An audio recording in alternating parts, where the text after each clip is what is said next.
En América Latina, a lo largo de muchas décadas, no quiero decir ni 6 ni 8, mi estimado Oscar, pues ha habido una serie de contradicciones políticas, culturales, que han evitado que una región rica en recursos materiales y rica en recursos humanos esté sumida hoy, tristemente, en la pobreza. ¿Qué es lo que está determinando esto cuando en otros países, en otras latitudes, finalmente con menos recursos son más prósperos? Pues claramente los ricos deberíamos de ser nosotros, mi Mao, y quienes deberíamos estar imprimiendo la pauta hacia la libertad y el progreso y el desarrollo económico, pues sin duda alguna deberíamos ser los países latinoamericanos. Pero, digamos, hay fenómenos globales que se están llevando a cabo que son muy importantes a analizar y por eso estamos muy contentos de tener aquí a Axel Kaiser, que es un filósofo, es un pensador, es un aportador de ideas abogado. y abogado además y presidente de la Fundación para el Progreso, pues que justamente trabaja y estudia estos temas y qué mejor que preguntarle a él cuál es el estado global en términos pues, de las libertades y de El progreso factores económico y material. como el progreso económico y los impactos que tiene pues, en la vida de cada uno de nosotros. Gracias por la invitación, encantado de estar con ustedes. Yo creo que vivimos un momento crítico en Occidente, que es la civilización de la cual emerge la libertad individual, y se observa no solamente en el declive de libertad económica en muchos países, ¿no?, sino que también en una transformación de la cultura que está llevando a una mentalidad de cancelación de opiniones diversas y que se cristaliza también en leyes que sancionan la libertad de expresión. Y eso en Europa se está dando de manera muy fuerte y cada vez se está presionando más también en Estados Unidos. Afortunadamente la Corte Suprema tiene una visión maximalista de la libertad de expresión, entonces ha sido más difícil implantarlo ahí. Pero los movimientos que hay al interior de Estados Unidos Sí, son en contra de tremendos. las libertades que desde México no vemos tanto, pero le rascas tantito y es una Yo barbaridad. diría que en América Latina es también muy palpable la limitación a las libertades económicas, entendiendo eso es. como la libertad de comercio, la libertad de empresa y la libertad de movilidad.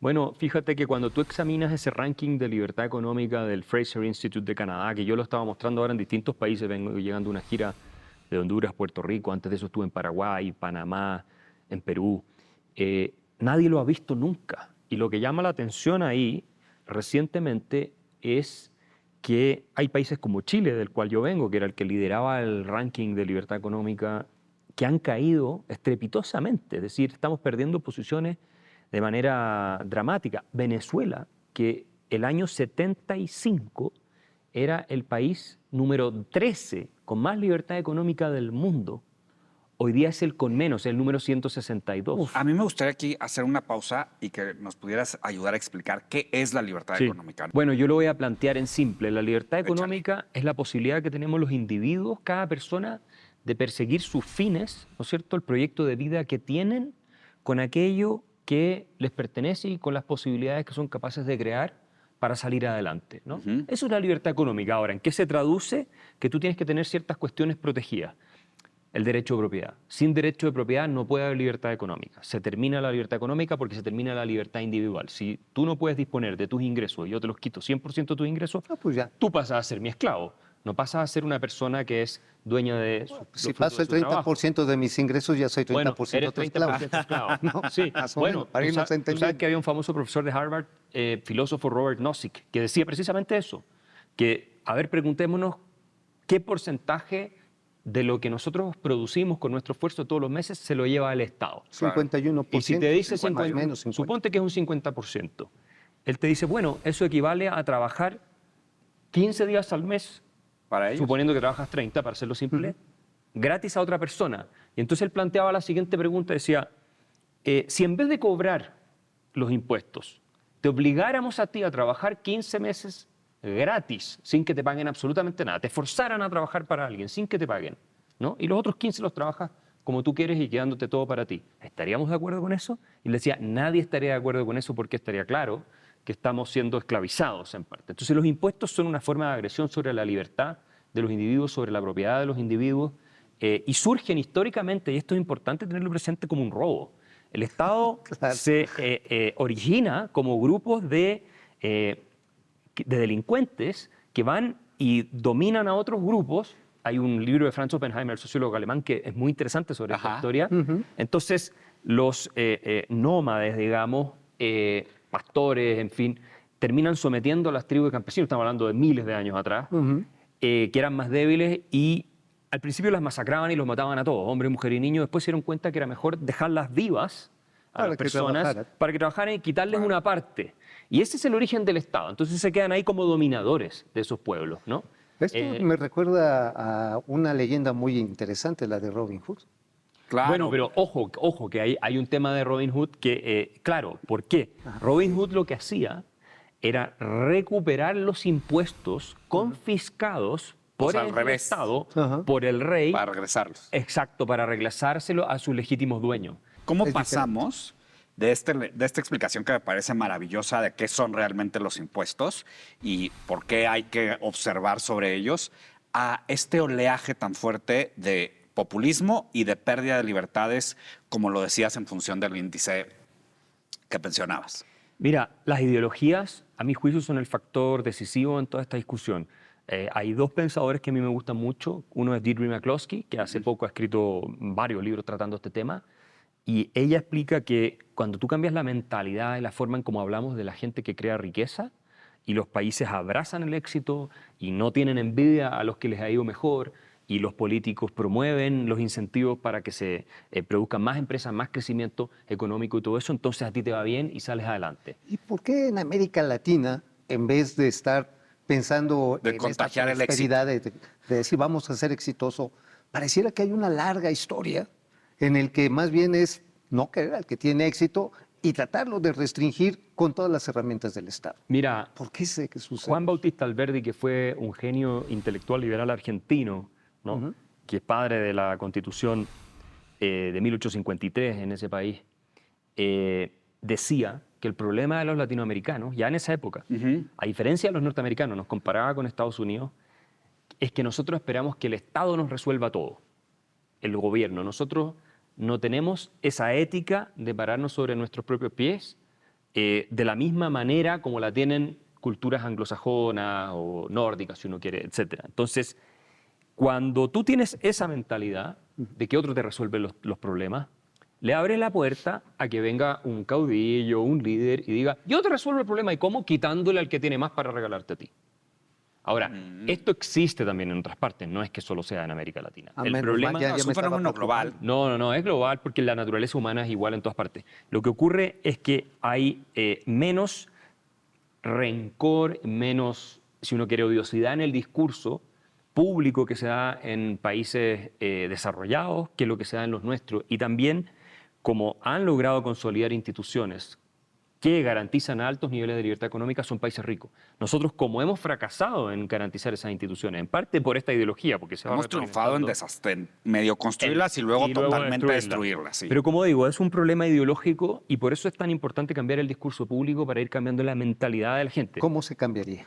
Mira, es fundamental que los espacios de irradiación cultural, las universidades, las escuelas, los medios de comunicación y muchos otros transmitan el mensaje apropiado para que la gente piense bien y no piense mal.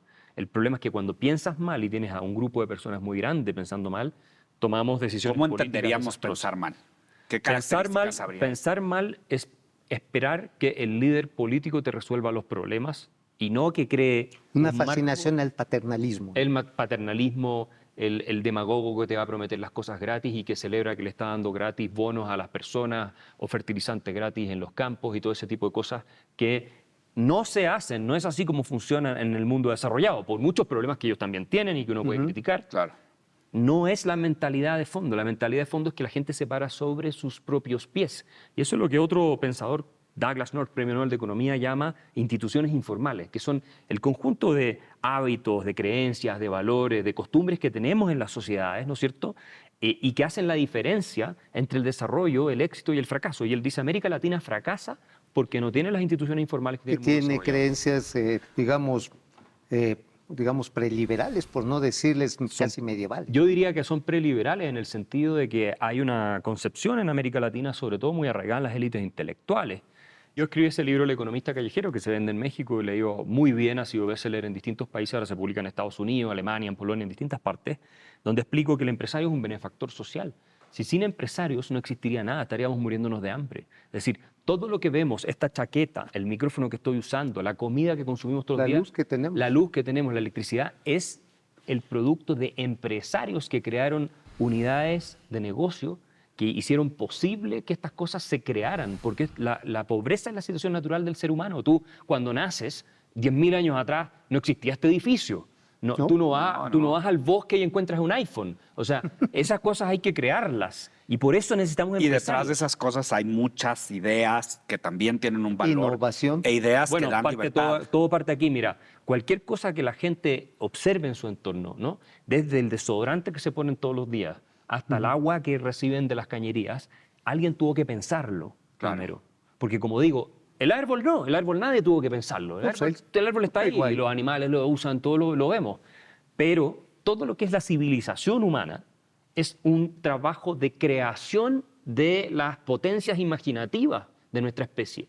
Y hay gente que es mucho más exitosa en crear que otra. Y de hecho, son los responsables de que nosotros hoy día vivamos mejor que nunca antes. Son ese pequeño grupo de grandes genios, como Elon Musk, como Henry Ford en su momento, todos ellos. Como Fleming. Que Fleming, inventó. bueno, ahí están todos los científicos, pero claro, ¿qué ocurre? Que los científicos que hacen estos descubrimientos que son impresionantes Marie y Curie. que no podemos salir adelante sin ellos, pero necesitan que eso se convierta en un producto de mercado. Claro. O sea, no basta con tener, sé cuál es la ciencia para desarrollar la terapia para Claro. algún virus o la bacteria, digamos. Sino, haz una vacuna. Tienes que hacer la vacuna, pero entonces viene el empresario y dice, acá hay una oportunidad, invierto capital, la produzco en serie, desarrollo las máquinas, la puedo comercializar, le hago el marketing, etcétera, y así es como la vacuna termina llegando a millones de personas y termina cayendo el precio además. Y además el mercado ha demostrado ser la fuerza para las dos partes y para todos los movimientos. Pero a mí me gustaría, Axel, que nos dijeras a toda la gente que nos está viendo y sobre todo a los chavos, ¿no? Que están, digamos, creando una idea. Una frase que les pueda sembrar a la gente que nos está escuchando de por qué es tan importante la libertad y por qué es tan importante que nos alejemos de este paternalismo que tanto daño nos ha hecho. Básicamente porque el que cree en la libertad tiene fe en sí mismo, en que puede pararse sobre sus propios pies y salir adelante. Y entonces no está dependiendo de otra persona que lo gobierne, porque si tú no crees en ti mismo, no tienes fe en ti mismo, eso significa que no eres capaz de obedecerte a ti mismo, que no eres capaz de darte un plan de vida y por lo tanto otro te lo va a tener que dar. Y terminas convirtiéndote en un siervo de esa tercera persona. ¿A cambio de qué? De estar contento como un perro domesticado al cual le tiran de vez en cuando algo de comer y está ahí sin hacer absolutamente nada por sí mismo. Es mejor ser un lobo y arriesgarse y salir a cazar porque vives con dignidad y además te va a ir mucho mejor que ser un perrito faldero que está ahí aguachado en una casa sin ningún instinto vital que lo esté motivando. Filósofo, abogado, escritor, presidente de esta importantísima fundación para la prosperidad. Te agradecemos mucho que Muchas hayas gracias. estado aquí en La Billetera con ideas que nos deben dar fuerza para Polar.